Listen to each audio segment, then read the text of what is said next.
오늘 본문에는 흥미로운 단어가 등장합니다. 8절에 보시면은 사로잡을까라는 단어입니다. 다른 하나는 따름이요, 따르다라는 단어입니다. 자, 이 두 단어의 의미를 생각해 보면 사로잡을까라는 슐라고게오라는 단어는 강탈하다 또는 노획물을 가져가다. 우리가 전쟁으로 말하면 전쟁에 포로가 이제 생기면 그 포로에게 속한 것들을 다 취하게 되는 거죠. 그런 의미를 갖습니다. 우리가 살다 보면 사람들은 다 저마다 무엇인가에 사로잡혀 있다는 것입니다. 그 의미를 설명해 주는 로마서 6장 16절 현대인의 성경의 내용을 보면 여러분이 누구에게 자신을 바쳐 복종하면 어떻게 되죠? 그의 종이 된다는 것입니다. 이 원리입니다. 내가 나를 어디에 바치게 되면 나는 그것의 종이 되는 것이죠. 사로잡히게 되는 것입니다. 고린도후서 10장 4절에 보면은 모든 생각을 사로잡아. 생각이라는 것도 무엇인가에 사로잡힐 수가 있는 거죠. 어떤 가치관에, 어떤 세계관에, 어떤 사상에, 철학에. 그래서 그런 모든 생각들을 그리스도에게 복종하게 하라라고 고린도후서 10장 4절에서 그렇게 말씀을 합니다. 우리가 무엇이든지 내가 사로잡혀 있는 것에 종이 되어 산다고 한다면 그것을 결정하는 건 누구냐면 내가 결정하는 겁니다. 내가 내 자신을 무엇에 사로잡힐 것이냐를 결정하면서 사는 것이죠. 또 다른 하나의 단어는 따름이요 카타라고 하는 단어입니다. 우리가 어떤 판단을 내리고 어떤 행동을 할 때 그것에 대한 기준이 되어지는 것을 우리가 카타라는 단어를 씁니다. 뭐뭇에 일치하여라는 뜻을 가지고 있는 전치사죠. 이 두 단어 사로잡힐까 따름이요 이 두 단어를 같이 연결해 보면은 나의 판단 기준, 나의 행위의 기준이 되는 것을 우리는 뭐 하는 겁니까? 그것에 사로잡혀서 살아간다는 것이죠. 이 두 단어는 서로 연결되어 있습니다. 로마서 10장 2절의 말씀을 보면은 이렇게 말씀합니다. 그들이 하나님께 열심히 있으나 올바른 지식을 어떻게 해요? 따른 것이 아니니라. 열심이라는 것과 지식이라는 것이 같이 가지 않으면 그 열심은 잘못된 열심이 될 수 있다는 거죠. 우리가 무엇을 따른다고 했을 때 그 따름의 기준이 되는 지식이 올바르지 않으면 큰일 나는 것입니다. 예수님께서 요한복음 8장 12절에도 이런 말씀을 했습니다. 나는 세상의 빛이다. 나를 따르는 자는 어둠에 다니지 아니하고 생명의 빛을 얻을 것이다. 우리가 무엇을 따르느냐에 대한 결과물이 이렇게 다를 수가 있는 거죠. 예수님을 따른다면 당연히 우리는 그 세상의 빛이 되신 예수님을 통해서 생명의 빛을 얻게 되어진다는 것입니다. 예수님의 생애를 연구해 보면 마태복음 4장 19절에서 이런 말씀을 하면서 그의 공적 사역이 시작이 됩니다. 나를 따라오라. 그리고 예수님이 마지막 사역, 이 땅에서 사역을 마무리하면서 제자들을 향해서 이렇게 또 말씀하셨어요. 나를 따라오라. 예수님의 시작과 끝은 이 땅에서의 삶의 시작과 끝은 나를 따라오라가 주제입니다. 이 따름이라는 것이 얼마나 중요한지를 성경이 강조하고 있는 거죠.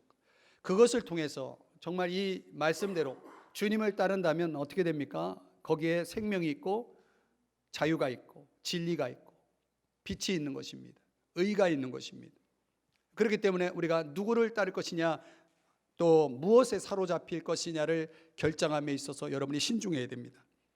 사람들은 요즘 무엇을 따르고 있다고 생각합니까? 무엇에 사로잡혀 있다고 생각합니까? 돈입니까? 권력입니까? 세상의 영광입니까? 무엇인가는 나를 지금 사로잡고 있죠. 그 실체를 우리가 오늘 깨달아야 됩니다. 자, 본문에 보면 바울이 우리가 따르지 말아야 될 두 가지를 소개하는데 하나는 철학이고 또 하나는 헛된 속임수입니다. 이 당시 철학이라고 하는 이 단어는 당시에 영지주의 철학을 얘기합니다. 오늘 본문은 이 영지주의 철학을 설명하는 시간이 아니기 때문에 간단하게 얘기하면 이들이 소개하는 구원의 길은 헛된 속임수입니다. 한마디로 말하면 속임수입니다. 어떤 철학은 아주 우리의 귀를 즐겁게 하지만 그 철학에는 속임수가 들어가 있는 철학들이 있습니다. 영지주의 철학이 그렇습니다. 우리 현대판 영지주의 철학을 따르는 구원파와 같은 그런 잘못된 신앙 집단들이 있기 때문에 여러분들 이런 거 조심해야 됩니다. 오늘 본문에는 사람의 전통과 세상의 초등 학문이라고 하는 이 지적이 나옵니다. 이런 것들은 오늘 현대판으로 소개하면 인간이 만들어낸 여러 다양한 종교들을 다 내포하고 있습니다. 사람이 살아가면서 어떤 사상의 영향을 받고 어떤 종교에 내 삶을, 내 인생을 귀의하고 이렇게 하는 것들이 정말 중요하고 정말 우리 인생에 있어서 얼마나 신중해야 되는지를 여러분들이 깊이 생각해야 됩니다. 여러분들이 들어본 도올이라고 하는 김용옥이라고 하는 사람이 있습니다. 이 사람은 목사의 아들이지만 전혀 그런 신앙의 길을 제대로 정도를 걷지 않는 사람입니다. 이 사람이 쓴 책들은 대개 성경에 근거하고 있습니다. 성경을 가지고 쓴 책들이 많습니다. 성경에 대해서 쓴 책이 많죠. 정확하게 표현하면 성경에 대해서 썼습니다. 요한복음 강해 같은 그런 책들은 상당히 많은 사람들이 또 본 걸로 알고 있습니다. 그런데 이 사람이 이제 방송이나 이런 여러 매체를 통해서 강연하는 내용들을 여러분 들어보셨나요? 어떤 사람들은 상당히 이 도올의 팬이 돼가지고 아주 그분의 강의라면 모든 걸 다 듣고 따르는 사람들도 있는 걸로 알고 있습니다. 근데 결론부터 말씀드리면 도올은 성경에 대해서 말하지만 그가 그 입에서 계속 떠드는 하나님이라고 하는 존재는 기독교의 하나님이 아닙니다. 기독교의 하나님은 유일신인데 도올은 기독교의 유일신을 인정하지 않습니다. 그는 거의 무신론자라고 보면 됩니다. 왜 그러냐면 이제 그가 말하는 신 하나님은 이렇게 정의할 수 있습니다. 우주 또는 우주의 기운, 또 더 깊이 들어가 보면 인간 자체가 신이다, 하나님이다라고 말을 합니다. 그 사람의 사상을 여러분들은 깊이 연구해 본 적이 없기 때문에 잘 모르겠지만 그런 결론에 도달하게 됩니다. 그가 말하는 하나님은 우주입니다. 성경의 하나님이 아닙니다. 그리고 그 우주의 창조라고 하는 것은 성경과 정반대로 설명합니다. 유에서 동양적 무로 변화되어지는 것이 이게 창조라고 이야기를 하고 있습니다. 성경의 창조는 무에서 유지, 유에서 무가 아닙니다. 그 차이를 아셔야 됩니다. 더 나아가서 인간을 궁극적으로 설명할 때 이 인간을 이 우주에 의존하는 존재로 설명합니다. 성경은 철저하게 창조주 하나님을 의존하는 인간에 대해서 말을 하고 있죠. 전혀 성경적이지가 않는 것입니다. 그래서 이 우주론, 이 소위 말하는 이 도올의 신론은 우주론이고 거의 범신론입니다. 그렇기 때문에 여러분들이 혹이나 그 사람이 계속 뭐 하나님을 이야기하고 뭐 아주 말을 얼마나 그 언변이 좋습니까? 사람들이 그의 말을 계속 따라가다 보면 마지막에는 자기밖에 남는 게 없습니다. 그런 거를 여러분들이 아셔야 됩니다. 결국은 성경과 전혀 반대된 신관을 전하고 있음에도 불구하고 어떤 사람들은 그걸 또 추종하고 그걸 굉장히 또 좋아하고 따릅니다. 성경을 논하지만 성경이 아니라는 것을 여러분이 아셔야 됩니다. 지금까지 사탄은 이런 사람들의 사상들, 이런 류의 여러 가지 철학들을 가지고 진리로부터 사람들을 사로잡아서 그 진리로부터 벗어나게 만들려는 인간이 고안해낸 수많은 작품들이, 소위 말하는 짝퉁들이 얼마나 많이 횡행하고 있었는지를 알 수가 있습니다. 이런 것들을 결국은 우리가 진리를 제대로 알 때만이 분별할 수 있는 것이고 우리는 그것으로부터 영향을 받지 않는 자유로운 사람이 될 수 있는 것입니다. 오늘 본문에서는 바울이 우리가 그리스도를 따라야 한다라고 강조하고 있습니다. 한번 따라 하십시다. 그리스도를 따르자. 우리가 그냥 따르면 안 됩니다. 왜 따라야 하는지를 알아야 됩니다. 그분을 따라야 하는 이유, 그리스도를 따라야 하는 이유. 오늘 본문에는 세 가지 키워드가 있습니다. 단어가 있는데 첫째는 하나님, 신성입니다. 신성이라는 단어. 두 번째는 충만이라는 단어. 세 번째는 오늘 본문 속에서 여러분들이 10절에 가보면 머리라는 단어가 나옵니다. 머리. 자, 그래서 첫째는 신성, 두 번째 9절에서 충만, 세 번째 10절에서 머리. 이렇게 세 가지 단어를 오늘 이 시간 풀어보면서 우리가 어떻게 왜 그리스도를 따라야 하느냐라고 하는 이유를 함께 생각해 보겠습니다. 첫 번째는 그리스도가 하나님이시기 때문에 따라야 합니다. 그리스도가 누구라고요? 하나님이시라는 겁니다. 9절의 말씀에 보면 그 안에는 신성의 모든 충만이, 신성이라는 단어가 나오죠.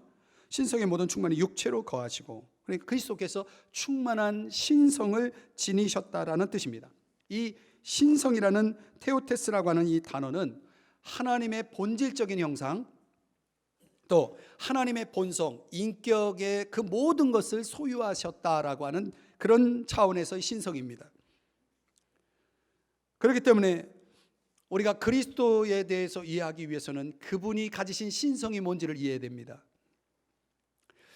여러분, 우리가 과연 그리스도가 하나님이시냐라고 하는 부분에 대해서 그 질문에 대한 답을 찾기 위해서 우리는 어디를 찾아봐야 됩니까? 보통 사람들이 사도행전 17장에 보면은 아덴 사람들처럼 신을 접근합니다. 아덴 사람들은 성경에 그렇게 기록되어 있습니다. 종교심이 많다. 여러분, 이 지구상에 종교심 많기로 유명한 나라, 둘째가라면 서러워할 나라가 어디입니까? 예, 우리나라 아니겠습니까? 이 아덴 사람도 대단한 사람들이에요. 지금의 아테네죠. 그 당시 아덴 사람들은 얼마나 종교심이 많았는지 그들이 그 종교심을 표현하기 위해서 만든 제단이 있었는데 그 제단에 누구를 위한 제단이라고 하는 차원에서 그 신 이름을 적었는데 이렇게 적었습니다. 알지 못하는 신. 재밌죠? 신의 이름이 없습니다. 그들은 누군지 모르지만 어떻든 신을 지금 섬기고 있었던 것입니다. 오늘날 사람들이 신을 알기 위해서 어디에 접근합니까? 과학에 접근하고 문학, 인문학 같은 데 접근하고 철학이나 이런 것들에 접근하는 사람들이 있습니다. 그러나 여러분, 거기에선 답을 찾을 수가 없습니다. 과학이나 문학이나 철학이나 이런 것들 속에는 그리스도가 어떤 분인지를 소개해주고 있지 않습니다. 우리가 그리스도를 제대로 알기 위해서는 그리스도가 그 자신에 대해서 계시해 준 성경으로 돌아와야 됩니다. 성경이 무엇이라고 말하는 것에 대해서 하나님이 하나님 자신을 알도록 우리에게 주신 계시가 성경입니다. 유일합니다. 그 성경 외에는 하나님을 알 수 있는 방법이 없습니다. 하나님을 모르면 우리는 알지 못하는 신에게 제사를 드려야 되고 예배를 드려야 됩니다. 오늘 하나님을 알지 못하는 사람들이 오늘날에도 수없이 많고 그 많은 사람들이 어디 있느냐? 교회에 또 있습니다. 하나님을 믿는다고 하지만 나는 하나님을 제대로 알지 못합니다. 그러면 그 사람은 하나님을 예배하는 것이 아니라 알지 못하는 신에게 예배하고 있는 것입니다. 아덴 사람들처럼.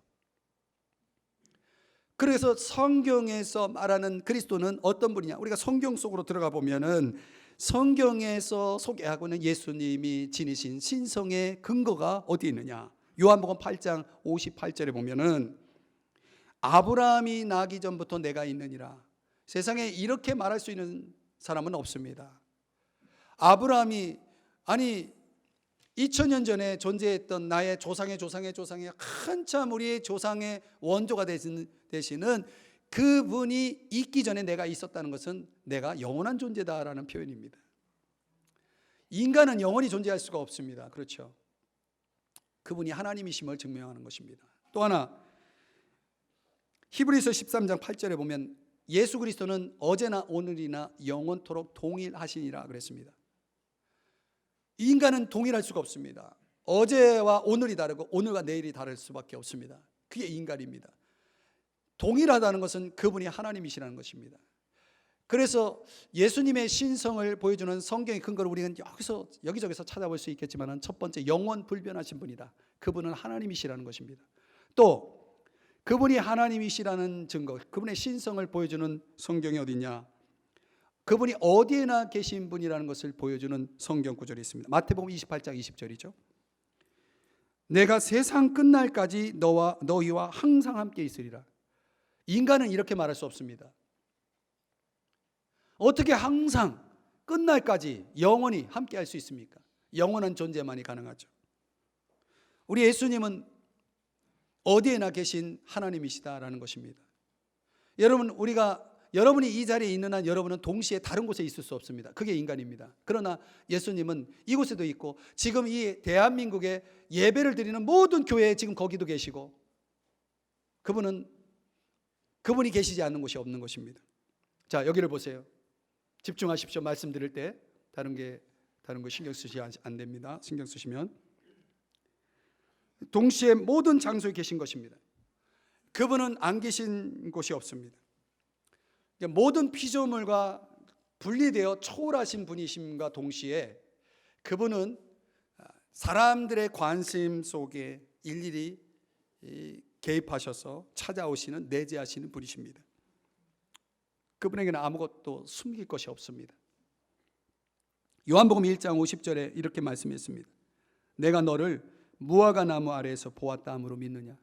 예수님은 그 무화과 나무 아래 있지 않았습니다. 그러나 그 무화과 나무 아래에 있는 사람을 보았다는 것입니다. 그분은 아무 곳에나 계시는 분이십니다. 어디에나 계시는 분이십니다. 이런 걸 편재라고 얘기합니다. 편재성을 가지신 분이죠. 또 그분은 전지하신 분이라고 말하고 있습니다. 하나님만이 모든 걸 아실 수 있습니다. 우리의 과거도 아시고 현재도 아시고 미래도 아십니다. 그분은 우리가 생각하기도 전에 우리의 생각을 아십니다. 시공간의 제약이 없으십니다. 그렇기 때문에 그분이 하나님이시기 때문에 그분은 우리의 연약과 우리의 또 부족과 한계를, 우리의 필요를 다 아십니다. 아십니까? 그래서 우리가 그분을 신뢰할 수 있는 것입니다. 또 그분은 우리의 죄도 아십니다. 우리의 허물도 아십니다. 그렇기 때문에 우리가 그분 앞에서 두려움을 갖게 되는 것입니다.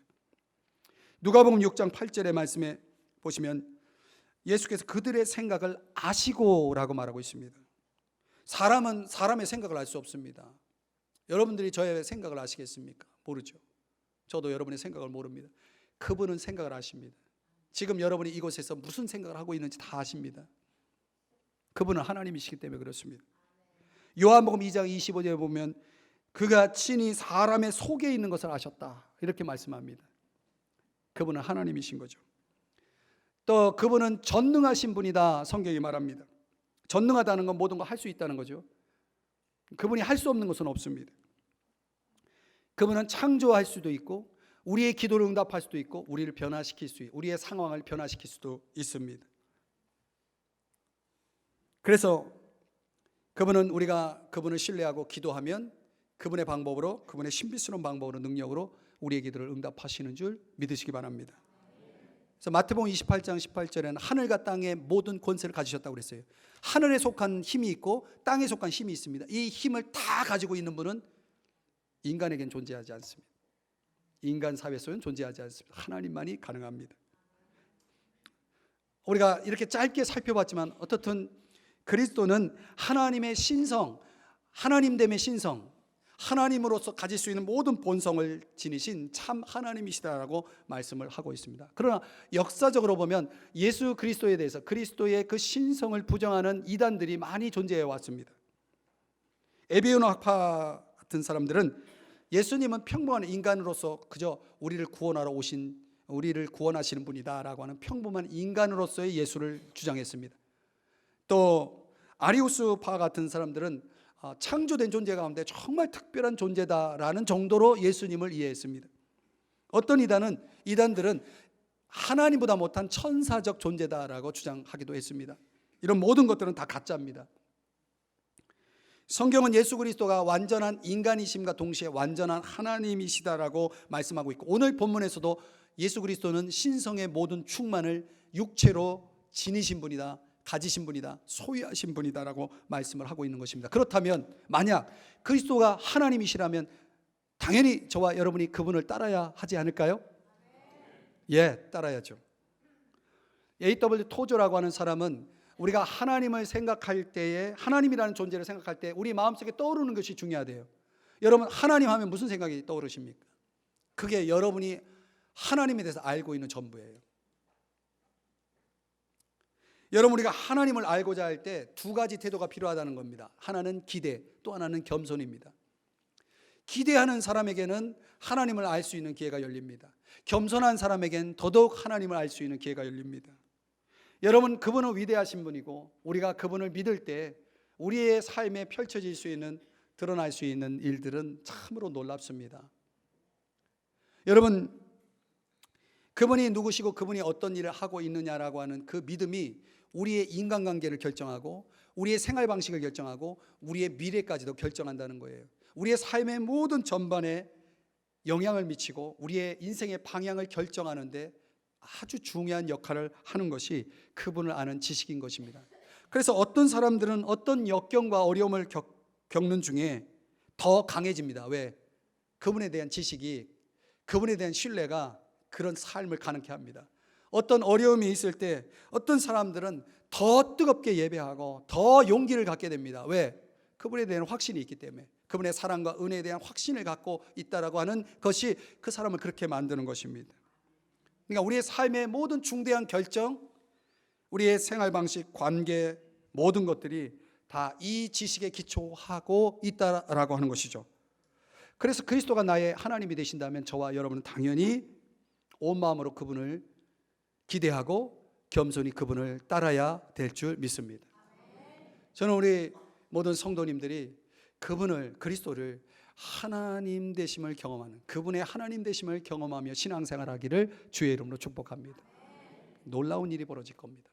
두 번째로, 우리가 그리스도를 따라야 하는 이유는 그분에게서 충만을 얻기 때문에, 그분으로 우리가 충만해지기 때문이다. 오늘 성경이 그렇게 말합니다. 10절, 너희도, 이 너희는 그리스도의 그 신성의 모든 충만을 믿는 사람, 그것을 믿고 그리스도를 따르는 사람들, 너희도 그 안에서 어떻게 돼요? 충만할 것이다가 아니라 충만하여졌으니, 완료형이죠.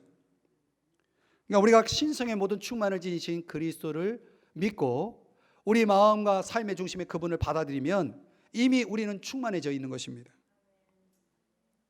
여러분, 인간이 만든 종교나 철학은 절대로 그리스도가 줄 수 있는 그 충만을 제공해 줄 수가 없습니다. 거기에 미칠 수가 없습니다. 그리스도가 충만이라면 그리스도를 받아들이는 사람은 그 충만도 받아들이는 것입니다. 이해되시죠? 충만이라는 문자적인 정의는 아무것도 부족함이 없는 것을 얘기합니다. 여러분, 그래서 우리가 그리스도 안으로 들어가 버리면 그리스도에게서 우리는 아무것도 부족함이 없는 충만을 얻게 되고 누리게 되어지는 것입니다. 우리가 그렇게 하고 있느냐는 거죠. 그런데 어떻게 그 신성의 충만이 우리의 삶의 것이 될 수가 있느냐, 어떻게 그렇게 살 수 있느냐, 그 방법이 뭡니까? 오늘 본문에서는 그 안에서를 강조하고 있습니다. 이 말은 무슨 얘기냐면 그리스도 안에 거한다, 또는 그리스도와 연합한다라는 뜻입니다. 요한복음 1장 16절 말씀 한번 읽어보겠습니다. 같이 읽습니다. 시작. 우리는 모두 그의 충만함에서 선물을 받되 은혜에 은혜를 더하여 받았다. 얼마나 많은 은혜가 있는지 은혜에 은혜를 더 받고 또 더 받고 또 더 받고 한이 없어요. 끝이 없어요. 이런 충만한 신적 축복을 받는 방법은 딱 하나, 그 안에서입니다. 하나님이 예수 그리스도를 우리에게 주셨기 때문에 우리는 그 안으로만 들어가면 그분을 우리가 받아들인 만큼 그분의 충만도 우리 안에 주어지는 것입니다. 우리가 그리스도 안에서 얻는 충만의 예를 한번 설명해 보겠습니다. 도대체 그 충만이 뭐냐, 그 실체가 뭔지 궁금하시죠? 여러분, 우리 인간이 이 세상에서 얻을 수 있는 최고의 선물이 뭐라고 생각합니까? 우리가 충만을 거기에다 한번 비유해 보겠습니다. 우리가 이 세상 살아가면서 이 땅에서 얻을 수 있는 최고의 선물이 뭐라고 생각합니까? 솔직히 한번 가슴에 손을 얹고, 돈, 뭐 이런 겁니까? 권세? 이런 겁니까? 여러분, 인간의 삶에 있어서 가장 기본적이고 가장 중요한 것은 죄 사함입니다. 여러분, 우리 인간이 참 대단해 보이고 참 있어 보이고 가져 보이고 모든 걸 다 갖춰 보이지만은 사실은 인간에겐 치명적인 문제가 하나 있습니다. 그것은 바로 죄의 문제입니다. 인간의 모든 불행은 거기서 비롯되는 것입니다. 우리의 삶의 결핍은, 우리 인간의 삶의 모든 결핍의 주된 원인은 죄입니다. 우리가 이 죄의 문제를 해결하지 않고는 사망의 문제를 해결할 수가 없습니다. 죄의 삭은 사망이기 때문에 사망의 문제를 해결할 수 없다는 것은 우리는 영원한 멸망으로 간다는 운명을 설명해 주는 증거입니다. 그래서 여러분들이 이 땅에서 사는 동안 우리가 유한한 생명을 가지고 살고 있잖아요. 100세 시대지만 언젠가는 죽잖아요. 이 유한한 생명이 끝나고 우리의 삶에 영원한 삶이 기다리고 있는 것입니다. 그 영혼을 어디서 보낼 것이냐? 영원한 생명으로 보낼 것이냐, 영원한 벌을 받으면서 보낼 것이냐, 이것이 남아있는 것입니다. 그래서 우리가 죄 사함을 받는다는 것은 다른 말로 구원을 받는다는 얘기고, 구원을 받는다는 것은 다른 말로 생명을 얻는다는 얘기입니다. 어떤 생명? 이 몸의 생명이 아니라, 이 몸이 유지되는 유한한 생명이 아니라 저와 여러분에게 주어지는 영적 생명, 영원한 생명을 얘기합니다. 그 영원한 생명은 영원한 분만이 주실 수 있는 것이에요. 영원한 분만이 주실 수 있는 그 생명은 그리스도에게서만 얻을 수 있는 것입니다. 그래서 여러분이 이 땅에서 어떤 모습으로 살아가든 우리는 이 유한한 인생을 내려놓고 영원한 삶으로 들어갈 것이고, 그 삶을 결정함에 있어서 저와 여러분에게 꼭 필요한 것은 영적 생명입니다. 그 생명을 얻어야 되는 것입니다.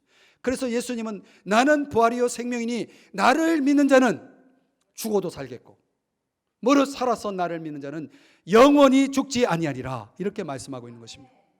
내가 곧 길이요 진리요 생명이니 라고 말씀하고 있는 것입니다. 그 생명을 원하는 사람은 어떻게 해야 됩니까? 그리스도에게로 들어가야 됩니다.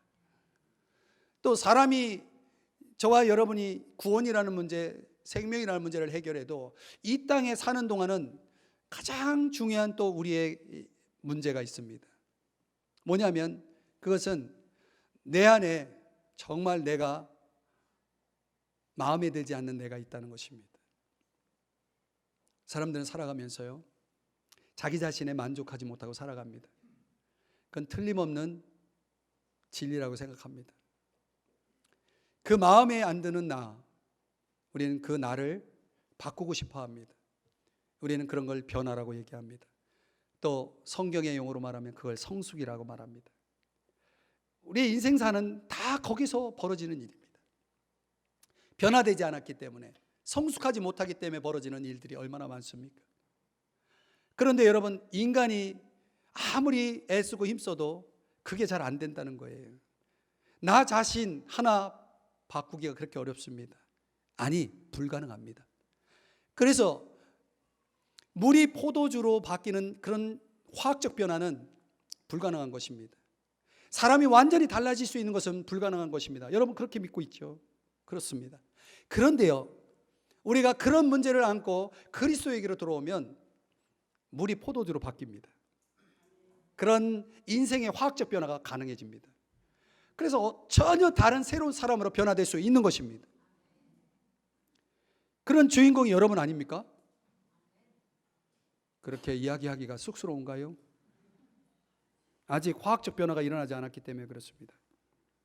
그분에게로 더 깊이 들어가야 됩니다. 그러면 그분의 충만이 우리에게 그런 변화를 가능케 하는 지식과 능력을 주셔서 우리가 그런 영적 화학적 변화가 일어나서 새로운 사람으로 살아가게 되어지는 것입니다.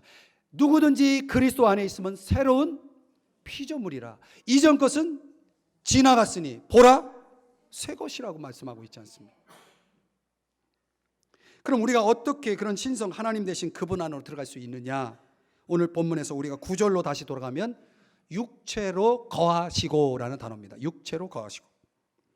이 단어는 쉽게 얘기하면 그 위대하고 거룩한 분, 그 높으신 분을 우리가 만나기가 부담스러워요. 여러분, 높은 분을 만나러 가는 건 부담스러운 겁니다.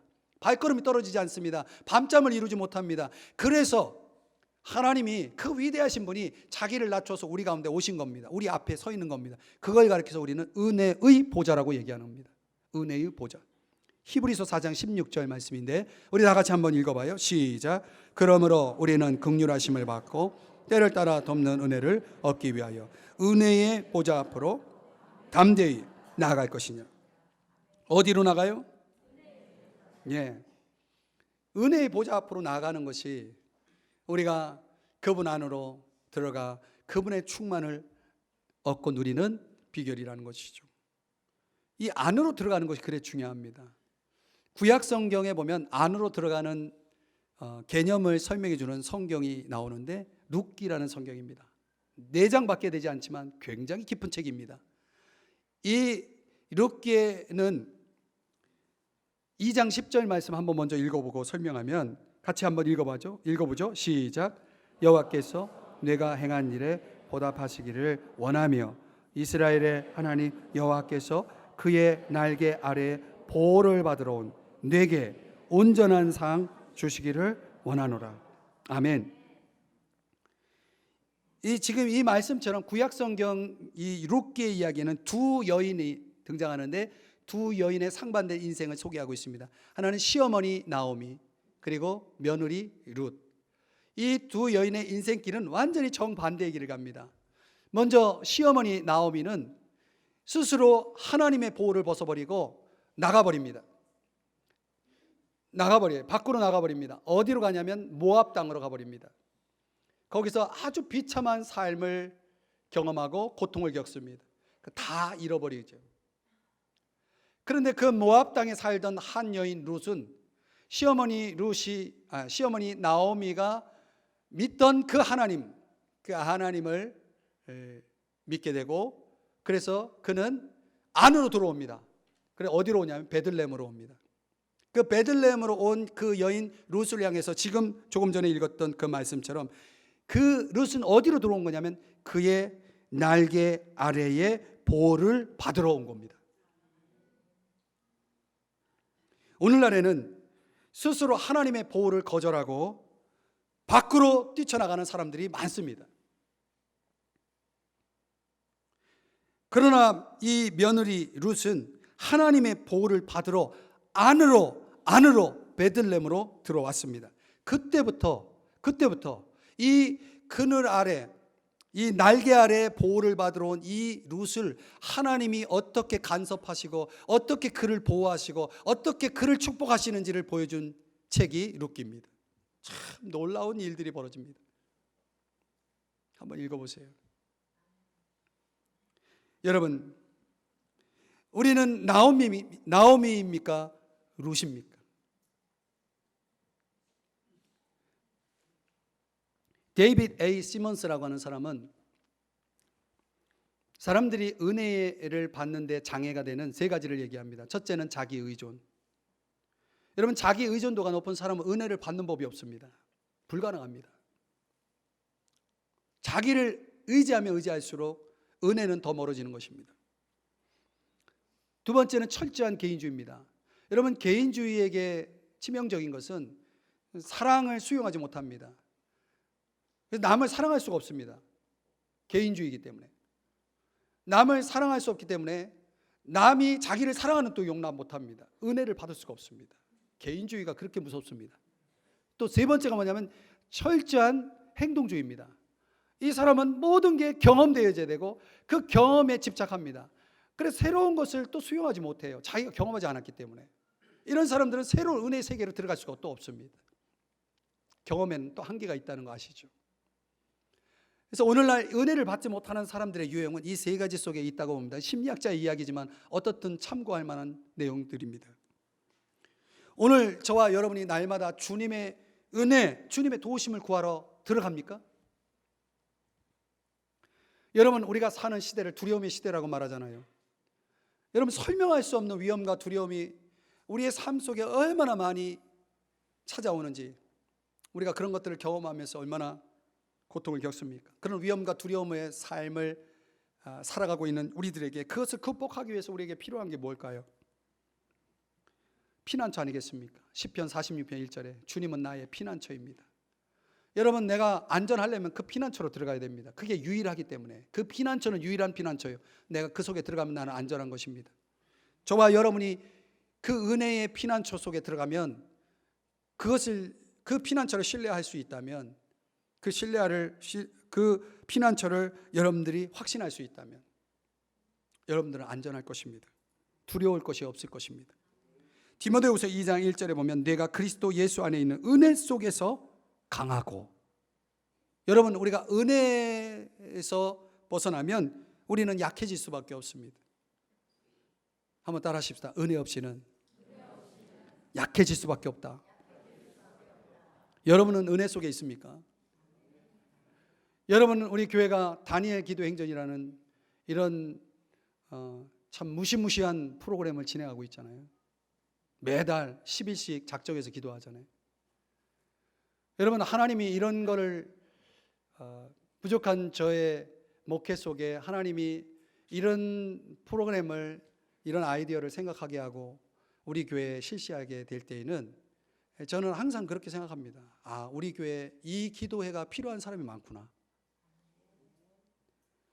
여러분, 목회라는 것은 쉽게 할 수도 있고 힘들게 할 수도 있습니다. 아무것도 안 하면 쉬운 거고 많이 하면 힘든 겁니다. 성도들을 위한다면 많이 하는 게 맞습니다.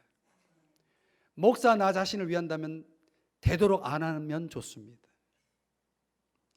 그래서 저는 이런 다니엘 기도라는 하나님께서 허락하신 올해 안에 이 좋은 기회들을 통해서 많은 사람들이 은혜 받고, 정말 이 은혜의 보좌 앞에서 그의 날개 아래 보호를 받으러 들어오는 사람들에 의해서 벌어지는 간증들을 기대하면서 시작했는데 벌써 8차가 이제 중반, 반을 하고 반 남았죠. 근데 너무나 많은 사람들이 이런 기회가 기회라고 생각하지 않습니다. 그의 날개 아래로 보호를 받으러 들어올 생각을 않습니다. 철저한 자기 의존, 철저한 개인주의, 철저한 행동주의가 우리를 그 은혜의 문을 다 여리고성처럼 닫게 만들었습니다. 철저하게 자기주의로 살아가고 있는 사람들, 그런 사람들에 의해서 하나님이 이렇게 잔치를 벌여놓고, 충만의 잔치를 벌여놓고 기다리고 있는데 어쩌면 그렇게 사람들이 관심이 없을까요? 여러분, 우리가 은혜 속에 있느냐, 이보다 더 중요한 질문은 없습니다. 그것이 우리의 실존이고 우리의 인생입니다. 우리의 영혼입니다. 여러분, 그분 안에서 그분에게 정말 진정으로 나아가기를 원치 않습니까?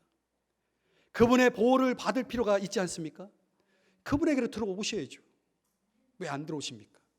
왜 스스로 그분의 보호를 벗어버리려고 애를 쓰십니까? 사랑하는 여러분, 그분에게서만이 진정 부족함이 없는 충만이 주어질 수 있음을 깨달으시기를 바랍니다.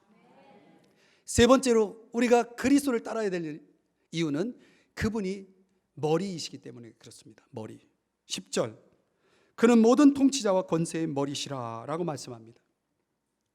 여기서 말하는 모든 통치자와 권세는 천사 계급을 의미합니다.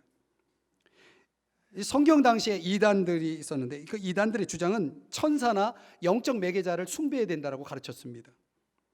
오늘날에 이런 사람들이 있습니다. 천사들, 어떤 영계, 영적 세계의 어떤 존재들을 호기심을 갖고 숭배하는 사람들이 있습니다. 그 가운데 라일리안 무브먼트라고 하는 집단이 있는데 이 사람들의 구원자는 우주의 외계인입니다.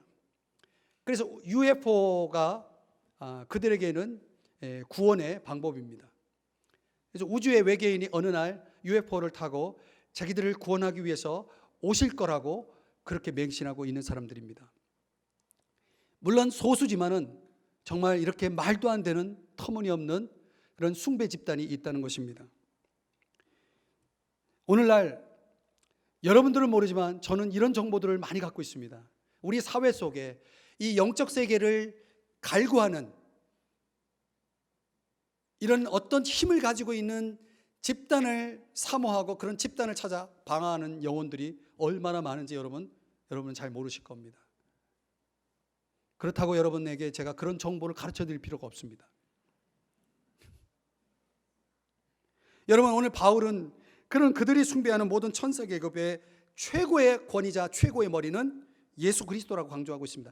여러분, 예수 그리스도를 우리가 따른다면 그 밑에 하급은 여러분 관심을 안 가져도 돼요.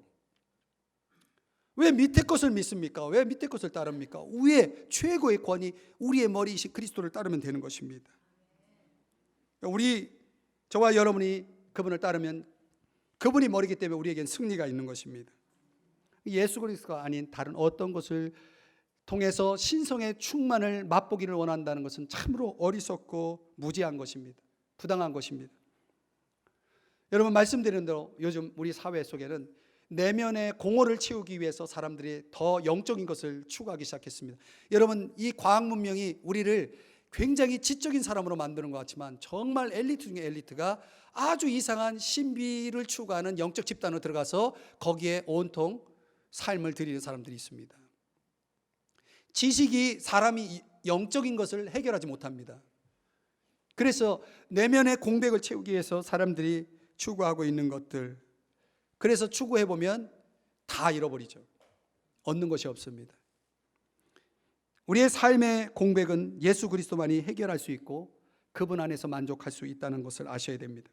그분은 완전한 하나님이시기 때문에 그렇습니다. 그래서 그분, 머리이신 그분 안에서 저와 여러분이 살아가면 공백은 없어지는 것입니다. 메워지는 것입니다. 그분 안에서 만족하기 때문에 그렇습니다. 저와 여러분이 머리이신 그리스도를 통해서 그분의 인도로, 그분의 체험으로, 그분의 능력으로 살아갈 수 있길 주의 이름 축복합니다. 필립 얀시라고 하는 기독교 저술가가 있습니다. 그가 쓴 놀라운 하나님의 은혜라는 책이 있습니다. 이 책은 베스트셀러입니다. 읽어보지 않은 분들은 꼭 읽어보십시오. 이 책에 나오는 이야기 하나를 하고 말씀을 정리합니다. 미국의 한 농장에 살던 소녀의 이야기인데요.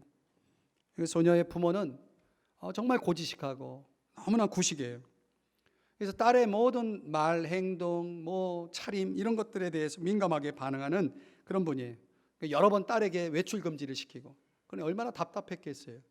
그 청소년기에, 사춘기에 이 딸이 굉장히 반항적이 되죠. 결국 어느 날 아빠랑 심하게 말다툼을 하고 집을 나가버렸습니다. 집을 나가면 뭐가 기다리고 있습니까? 고생이 기다리고 있죠. 그러나 집을 나왔다는 그 자체가 그 소녀에게는 자유 자체였습니다. 무엇을 해도 그 소녀에게는 즐거움이었습니다. 1년 동안 한 남자를 만나 부모가 그동안 철저하게 차단하고 막아왔던 온갖 재미를 즐겼습니다. 그런데 그 즐거움이 오래가지 않았습니다. 몸에 병색이 있고 뭔가 문란한 생활을 하다 보니까 병이 났겠죠. 그러자 그 남자가 집에서 쫓아냈습니다. 이 춥고 무서운 도시에 내쫓긴 이 소녀는 갈 곳이 없었습니다. 그때 고향의 집을 추억하면서 내가 왜 그 집을 나왔을까? 하나님, 왜 제가 집에서 나왔나요? 우리 집의 개는 나보다 더 잘 먹고 있겠죠. 이런 추억의 장면을 떠올리면서 후회를 합니다. 그리고 그는 전화기 앞으로 가서 전화를 걸게 되죠. 그래서 전화를 안 받아요. 자동 응답기로 들어갑니다. 메시지를 남기는데 이런 메시지입니다. 아빠, 엄마, 저예요. 집에 돌아갈까 생각하고 있어요. 거기를 가는 버스를 타려고 하는데 내일 자정쯤에 도착할 것 같아요. 그런데요, 아빠, 엄마, 만약 아빠, 엄마가 거기 나와 계시지 않는다면 저는 그 버스를 타고 캐나다로 갈 거예요. 그 메시지를 남겼습니다. 이제 버스를 타고 갑니다. 근데 걱정이에요. 과연 아빠, 엄마가 그 메시지를 들었을까? 또 나를 어떻게 생각하실까? 하루 더 기다렸다가 통화할 걸. 이런저런. 그리고 아빠를 만나면 뭐라고 사과를 드릴까? 그런 말을 반복 연습하면서 버스가 점점 집에 가까워옵니다. 드디어 버스가 터미널에 도착을 했고 기사의 안내로 이제 버스에서 내리게 됩니다. 둥둥둥 긴장이 됩니다. 그런데 버스에서 내려서 그 눈에 들어온 장면, 그 소녀의 눈에 들어온 장면은 상상할 수 없는 장면이었습니다. 그녀의 형제자매들, 삼촌들, 이모들, 사촌들, 할머니, 할아버지 40여 명의 가족들이 서서 그 터미널에서 기다리고 있었던 것입니다. 우스꽝스러운 파티 모자에 뿔피리에, 그리고 플래카드에 집에 돌아온 걸 환영한다. 대대적인 환영이 벌어졌습니다. 그녀는 아빠 죄송해요 하면서 말을 꺼내려 하자 아빠가 말합니다. 얘야 됐어. 이런 말 할 시간이 어딨니? 파티에 늦겠다. 집에 빨리 가서 널 위해 준비한 파티에 함께 하자. 사랑하는 여러분, 오늘 이 그림이 그리스도의 사랑을, 우리를 향한 그리스도의 사랑을 보여준다는 겁니다. 그리스도께서 이와 같이 우리를 사랑해 주신다는 거예요. 그분은 우리의 하나님이 되시는 분이십니다. 그분은 모든 충만을 가지신 분이십니다. 우리가 원하는 그 이상의 모든 충만을 가지신 분이십니다. 그분은 우리의 주권자가 되셔서 모든 걸 주관하고 있는 분이십니다. 만약 여러분들이 그 사실을 믿는다면, 그래서 그분 안으로 들어오신다면, 그분에게 안기신다면, 그분에게 돌아온다면 이와 같은 일들이 여러분에게 펼쳐질 것을 믿으시기 바랍니다. 그분의 충만함이 부어질 것이고 그분의 승리가 주어질 것입니다.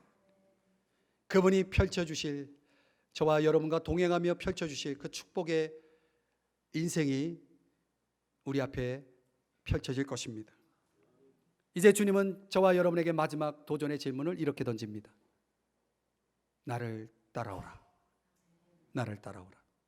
오늘 저와 여러분 속에 주님을 따르겠노라, 여러분의 마음속에 그 결심이 있기를 축복합니다.